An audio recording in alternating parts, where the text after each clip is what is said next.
Salut, c'est Cam Noir. Aujourd'hui, je vous retrouve pour une petite review de Pleasurewood Hill, un parc d'attractions familial qui se situe dans le Suffolk, en Grande-Bretagne.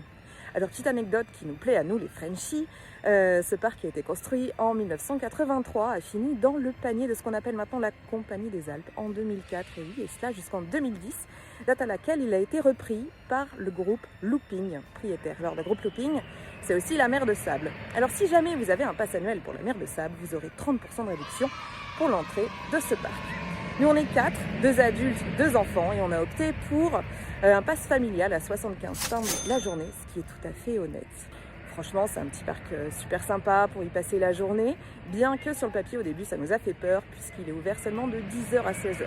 Donc, on va pas se mentir, on l'a visité dans des conditions idéales. Le ciel a été bleu, puis en fait, il n'y avait pas grand monde. On n'a pas fait trop de file d'attente. Sinon, c'est peut-être un petit peu compliqué au niveau des opérations, parce que là, par exemple, les bûches, il n'y avait que 2 bûches, et c'était un petit peu long. En revanche, toujours mention spéciale pour les employés qui sont d'une gentillesse exemplaire. Pour les plus jeunes, quand même à partir de 5-6 ans, en dessous il n'y a pas grand chose.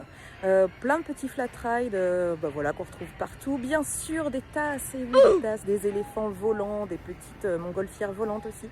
Moi il y a le petit kitesurf je crois, que j'adore, qu'on retrouve aussi au parquet Warner. Ça c'est vraiment mon petit bonbon, je trouve ça vraiment super sympa. Et bien évidemment, vous le voyez derrière moi, nous on vient aussi pour les coasters. Il y en a 4. Il y en a 4, on a commencé la journée par des souris folles, voilà, qui manquent un petit peu de folie et peut-être aussi un petit peu d'huile voilà, dans les rouages. On a l'impression que ça grince et que ça coince un petit peu.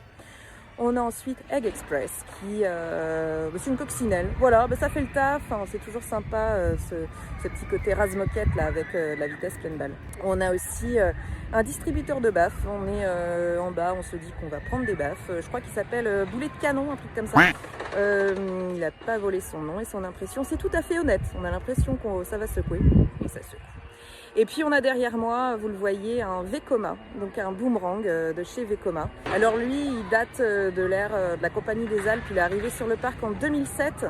Il vient en fait d'un parc, un autre parc qui a fermé en Angleterre, American quelque chose, je ne sais plus. Donc voilà, sachant que la Compagnie des Alpes, elle, a rapatrié les trains de Walibi World. Mais écoutez, voilà, c'est un boomerang. Une fois en avant, une fois en arrière, voilà, on est content. Il fait quand même vraiment beaucoup moins mal que celui de Walibi Belgium. Donc voilà, écoutez, de quoi encore passer une bonne journée dans un cadre plutôt agréable. Écoutez, moi je vous dis à plus tard pour d'autres aventures.